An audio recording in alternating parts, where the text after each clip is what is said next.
Hey guys, I'm super excited to talk to you today about one of my all-time favorite topics, something that I am super passionate about in my own life, and that is living a more eco-friendly, zero-waste life. This journey started for me personally a few years ago when I realized how much trash we were always throwing away, and we used to get plastic water bottles and I was always recycling so many of them, and it kind of dawned on me that a lot of the things that I was doing was not necessary. And so we just started implementing simple changes in our life that I wanted to share with you that I feel have helped drastically reduce the waste in our life. The first thing is recycling. If you don't already recycle or know what that is separating your trash from your recyclables. Recyclables are, in Los Angeles, they're glass, plastic, aluminum, and paper. And I did find out that they do have to be clean items. So if you have a glass or plastic jar that you're trying to recycle, you do have to rinse that out first, or else it will get separated out into the landfill and they will not be able to recycle that. We just have a little recycling bin that sits next to our trash can, and so when we go to throw something away, we just put it either in the trash or in the recycling bin, and that is a huge help. We also use reusable shopping bags. We initially got ours at Trader Joe's. We grabbed a couple cloth bags. I think they were $2.99 a piece, which is not bad, and we've used them for years. You can use any cloth tote that you have. You might already have some laying around. What we do is we keep our cloth bags in the car, and then when we go grocery shopping, we bring the bag in with us, we put our items in it, and then bring it back to our car. Bring the groceries inside, unload, and then bring the bag back into the car. We store them in the car so that we always have them on hand. There have been times where we forgot to bring the bag into the grocery store, and in that case, you just simply say you don't need a bag and you can carry your items out to your car and then bag them up in the car, which we've done many times and is no problem at all. Switching to reusable bags eliminates a huge amount of plastic and is a great first step, as well as eliminating plastic water bottles and drinks that come in plastic containers. We switched to a hydro flask, which I've been using for 3 years now. I have the same one that I've had for 3 years, and I bring that with me everywhere. You'd be surprised how many places you can refill your bottle.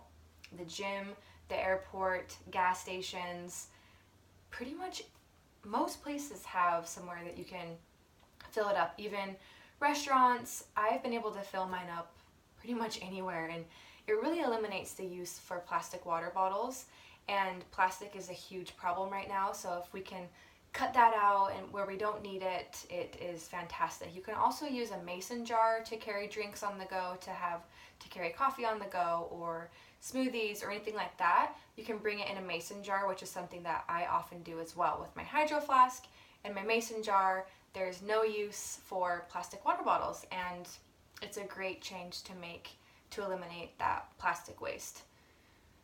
That also leads me to talk about disposable products in the kitchen: paper plates, Ziploc bags, plastic bags, those types of things, plastic utensils, things that all of us really grew up with and are created for convenience, really aren't truly necessary. I've personally found paper towels, napkins, things like that, anything that you would just use and throw away, there's usually a better alternative that lasts longer and ends up saving you money in the long run. Instead of paper towels, we just use cloths or rags.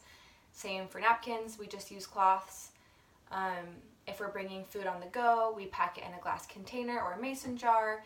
If we have to store produce, we store it in a glass container or we wrap it up in a cloth.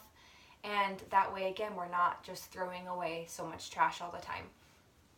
The kitchen is a great place to also talk about composting. We live in Los Angeles, so we don't have a yard that we can start our own compost. But if you have a yard, you can start your own compost. If you do live in a city, you still can compost. We've found that we just put our compost scraps in the freezer, and compost scraps are fruit and vegetable scraps, coffee grinds, tea bags, stuff like that. We just get any of that waste and we throw it in a little bin in our freezer, and then once a week we can drop it off at our local farmers market and they accept compost. So you can look up in your city who accepts compost if you want to do it that way. You can also get bins. I've seen some on eBay or Etsy that sit under your sink or on your counter, and you can throw your scraps in there. They have little filters in them so that the bins don't stink. And then again, just find a place that accepts compost and drop it off. And that eliminates all of our food scraps sitting in the landfill and emitting toxic gases into our environment. Another thing that I feel has been useful for us and is a great way to be more eco-friendly in the kitchen and the bathroom is switching to eco-friendly cleaning products, detergents, and soaps. You can look, most grocery stores have products now that you can look on the back and they will say safe for waterways, plant-derived, biodegradable, non-toxic, and you can read the ingredients and oftentimes just quickly find out whether they're full of harmful chemicals or not. And if we switch to those, it's super helpful because we aren't contributing to pollution in our waterways and our oceans. And it's really simple now because a lot of stores have hopped on that train. So we personally just get ours at Whole Foods or Trader Joe's, and we just make sure to check the back and see that it says that it's safe for waterways, biodegradable, and free of synthetic dyes, colorings, and chemicals. With the bathroom, there are a couple ways we can be eco-friendly, and one is switching to the cleaning products that I just mentioned. Another is using less water. I know growing up, for some reason, I always left the sink running when I brushed my teeth, and I think it was just something I saw or learned, I'm not really sure. But if we just keep the water off when we're brushing our teeth and take quicker showers and opt for shower heads that have pressure settings. We found one at Costco that has a pressure setting where you can turn it on a lower pressure setting, and that way you're conserving water. And also just keeping the sink off when you're brushing your teeth or washing your face, and simple quick fixes like that. And as women, I'm sure that you know there are a lot of period products out there for our periods.